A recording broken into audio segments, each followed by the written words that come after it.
saya pengusaha offline ya. Jadi pengusaha offline artinya pebisnis yang memang bisnisnya di dunia offline. Tidak berkaitan dengan internet ya. Jadi saya ada bisnis distribusi, saya ada bisnis properti ya kan. Mulai dari perumahan, investment. Nah, tapi kita berpikir kalau misal contohnya ya usaha bisnis distribusi ya. Distribusi itu kan butuh kalau misalnya menjual barang, apalagi barang produk-produk yang udah dikenal orang ya, udah tahu ini komoditi ya, produk komoditi. Di mana spread harganya itu berkurang. Biasanya pakai sales ya. Dan sales itu resikonya adalah ketika teman-teman berjualan pakai sales, itu kan keliling ke Indonesia, udah cost-nya lebih besar, lalu juga bayar akomodasi, transport, dan lain-lain. Belum lagi nanti ketika ada juga barang-barang yang nggak dibayar, belum lagi sama salesnya lari juga, banyak masalah, banyak problem. Nah dari situ saya berpikir ya, yang namanya bisnis distribusi itu kan marginnya kecil. Nah kalau sampai misalnya ada customer yang tidak bayar, atau ada yang pembayar mundur, nah itu kan bisa pusing ya, bisa pusing kepala. Nah akhirnya kita bikin yang namanya online ya, kita mencoba untuk jualnya gimana cara kita mengemas produk ini untuk dijual online. Dari sana akhirnya saya belajar banyak ya, udah bertahun-tahun ya, mungkin sekitar 5 tahunan ya. Saya gimana caranya produk ini bisa dijual online ya. Nah, dari sana akhirnya saya bikin website yang bagus, lalu saya bikin yang namanya SEO, saya belajar ya, namanya iklan lewat Instagram seperti apa, iklan lewat Facebook seperti apa, SEO itu seperti apa sih, SEM, Search Engine Optimization itu seperti apa. Lalu saya belajar juga cara desain yang menarik landing page itu yang bagus seperti apa. Saya belajar juga copywriting ya, cara untuk menulis sebuah script sehingga ketika website itu orang masuk di sana langsung orang itu beli. Nah dari sana akhirnya percaya nggak percaya juga, saya juga kaget ya, tiba-tiba ketika semua udah luncur, tiba-tiba ada pesanan ya, dan pesanan itu tender ya. Jadi pertama ada pesanan ya sedikit-sedikit ya, 1.000 berapa juta, tapi tiba-tiba ada satu pesanan itu tender ya. Jadi tender saya kan distribusi kertas ya, jadi ada tender ke pemerintah. Nah, itu pesannya di saya, nilainya 200 jutaan. Jadi bayangin 200 jutaan, itu dia masuk ke website saya, dia lihat, nah ini profilnya bagus ya, profilnya bagus, alamatnya jelas, bisa dikontak apa semua. Dia pesen. Nah, dari sana saya excited. Dan ketika excited, saya lebih mendalami lagi. Saya lebih mendalami tentang digital marketing, dan satu persatu bisnis saya, itu saya online-kan satu persatu. Saya online-kan satu persatu, dan dari situ saya berpikir, kenapa enggak dari awal sudah langsung online, daripada kita buang duit ya, buang habis banyak duit untuk keluarin duit untuk infrastruktur di bisnis offline ya, seperti misalnya kalau kantor kan wajib ya, paling enggak orang tahu kalau ini benar-benar bonafit. Tapi banyak sekali infrastruktur offline yang sebenarnya tidak perlu ya. Jadi kita bisa berhemat, ketika bisnis kita bisa berhemat, otomatis return kita akan lebih bagus. Coba bayangin teman-teman misalnya mau jualan makanan ya. Kita kalau misalnya jualan makanan, punya 5 cabang ya, toko 5 cabang aja, misal kita buka di 5 mall ya. Sewanya mall, itu mungkin sekitar 30-40 juta, 1 tahun. Belum bikin booth-nya ya kan, belum bikin yang namanya pegawai, gaji pegawai, dan lain sebagainya. Itu di total, bisa sampai 70-80 juta ya, kita invest untuk di sana. Kalau misalnya teman-teman buka 5 cabang, berarti 80 juta dikali 5, 400 juta, itu modelnya yang harus disiapkan. Coba kalau kita di bisnis online, kalau kita bisnis online, pengen toko kita punya 5 cabang ya, kita tinggal buka, 1 di Instagram, 1 di website kita punya, 1 di JMB, 1 di Tokopedia, misalnya 1 di Shopee. Nah, biayanya itu bisa sangat ringan ya, mungkin cuma berapa juta aja, untuk beli domain, bikin website, dan lain sebagainya. Paling nggak minimal di bawah 10 lah, itu udah bisa jalan, udah bisa teman-teman punya 5 toko yang bisa jadikan teman-teman omset di sana. Jadi jauh sekali bedanya.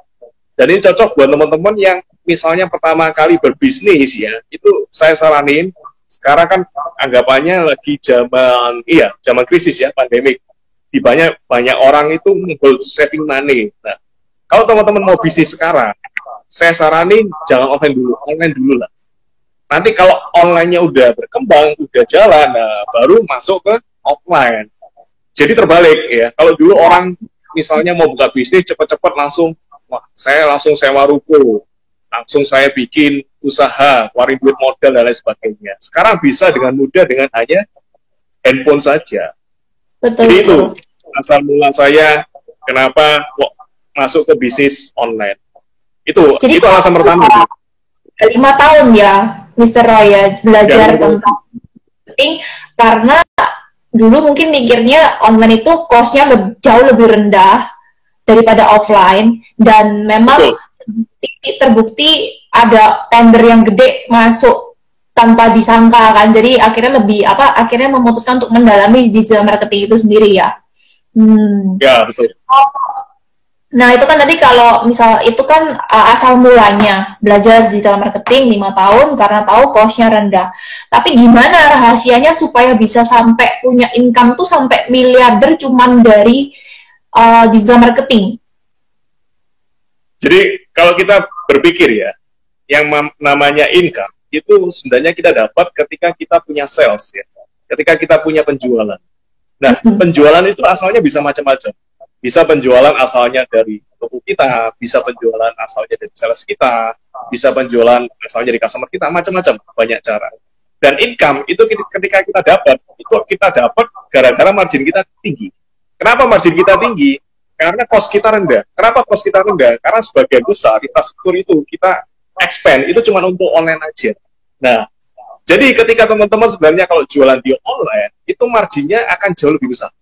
Kita nggak perlu keluar biaya expand job banyak-banyak, nggak perlu ya, kayak mesti ruko sewa interior dan lain sebagainya, itu kan sudah ratusan juta sih. Ketika kita punya toko, ya kan, itu kita punya website ya. Ketika kita punya toko di Instagram, di marketplace, itu anggapannya kita punya SPG ya. Kita punya SPG yang jadi sales kita.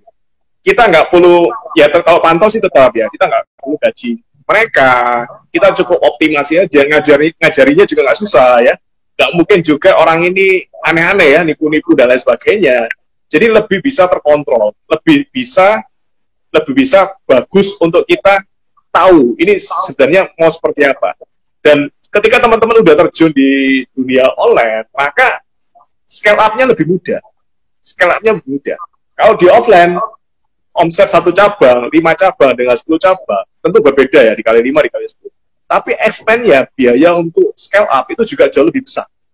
Jauh lebih tinggi. Nah, sekarang kita coba lihat biaya untuk online ya. Online itu scale-nya lebih murah. Jadi gimana sih caranya misalnya omset teman-teman misalnya bulan pertama omsetnya puluhan juta. Gimana supaya omset setiap bulan itu ratusan juta? Itu dengan cara scale up. Dan scale up-nya itu jauh lebih mudah. Iklan misalnya, iklannya misalnya 1 hari, iklan 100.000. Nah, teman-teman tinggal ingatin, kalau mau omset 10 kali, otomatis logikanya adalah 10 kali omset, 10 kali iklan ya, budget iklannya digedein. Ketika budget iklannya digedein, kata kuncinya bagus, otomatis bisa masuk di sana. Itu yang pertama ya. Yang kedua adalah punya banyak reseller. Ya. Nah, ini enaknya kalau bisnis online ya. Kita reseller itu banyak sekali ya. Kalau misalnya teman-teman omset 1 bulan 50 juta, misalnya ada kata seperti itu. Teman-teman mau omset 1 bulan 1 miliar ya. Berarti logikanya dan teman-teman harus punya 20 reseller ya. Itu namanya istilahnya chunking ya. Itu kalau di NLP istilahnya chunking ya. Jadi saya certified NLP ya. Di NLP itu ada istilah namanya chunking. Chunking adalah membedah ya. Jadi gajah, gimana sih caranya makan gajah? Gajah kan besar banget. Gimana caranya kita bisa makan gajah? Kalau gajah besar banget, mulut kita sekian ya. Caranya adalah dipotong-potong ya. Jadi mungkin hari ini makan ini telinganya dulu, lalu besok makan hidungnya. Jadi satu persatu dipotong.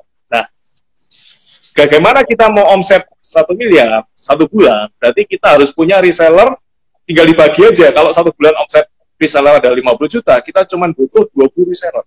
Nah, reseller itu kita edukasi ya, kita kirimin marketing kit seperti apa, katalog produk kita kirimin. Ketika kita punya tim reseller banyak, ya, dari situ reputasi terbentuk. Itu yang ketiga ya, cara ketiga, reputasi terbentuk. Reputasi adalah gimana caranya orang trust pada kita. Jadi yang namanya transaksi apalagi online, itu banyak orang takut ya, bayar ya, beli terlebih dahulu, tapi barangnya dikirim nanti kan. Nah, itu kan takut orang. Ini kalau tipu-tipu seperti apa? Ini orangnya bisa nggak dipercaya, toko ini bisa nggak dipercaya. Jadi banyak alasan kenapa harus kita membangun yang namanya reputasi, membangun yang namanya trust. Ketika kita punya trust, orang itu lebih mudah untuk kita closing ya, closing sales itu jauh lebih mudah. Dan bahkan posisi sekarang itu lebih mudah kalau orang anggap punya reputasi yang bagus, orang itu akan datang sendiri.